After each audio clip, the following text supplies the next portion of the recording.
Hi, my name is Kaitlin. This is my husband, Brian, and we've been going to Sun Valley for about a year now. In 2019, I went through a major life change where I was diagnosed with Parkinson's disease, and that was definitely a shock to me, not having any prior family history of Parkinson's and knowing that it usually affects people in their 50s or 60s or much older than, I was 30 at the time I was diagnosed. So it kind of, made me question, why me and what did I do to deserve this and why is it happening?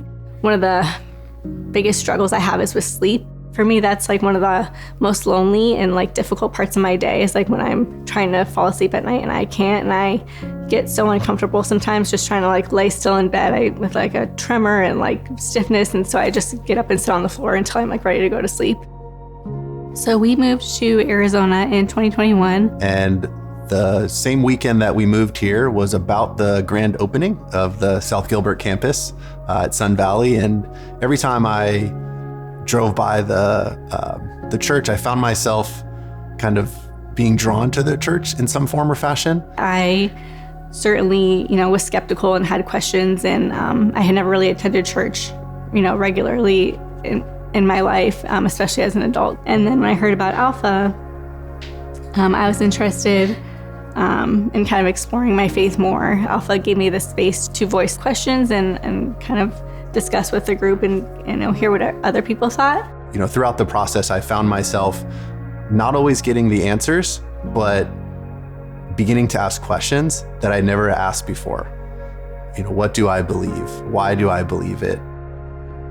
So there was definitely one pivotal moment for me in my Alpha experience, and our group kind of all got together. There was one point during that day where we all had a chance to pray and pray over one another, and for me, I was still very uncomfortable with that. It's not something I'd ever done before, and no one had ever prayed over me. It's not something I would have asked anyone to do, but one of my group leaders came up and asked if she could pray over me, and I, for a split second, thought about saying no, but then I was like, no, I'm going to keep an open mind and just go with it. So I allowed her to pray over me, and then when she was done, she said, "Did you feel anything?" And I said, "No," kind of thinking I did it wrong or something.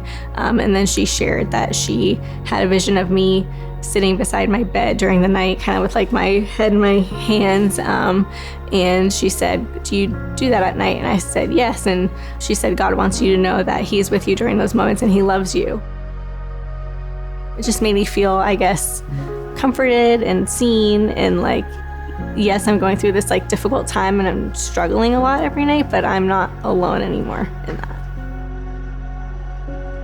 So I certainly don't have all the answers to my questions, and I probably never will, but I walked away from Alpha a believer. And I'm really just in the beginning stages of my faith journey, I would say. Coming out of Alpha, I began to pray, which was really the beginning of my relationship with God.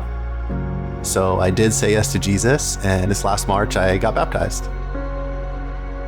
I am excited for what our faith is going to do for our family, and for, just to see what we can do for others as well. I think it's a new part of our lives, a new chapter that we have, it's just the beginning for us, but it's exciting to think of where we can go.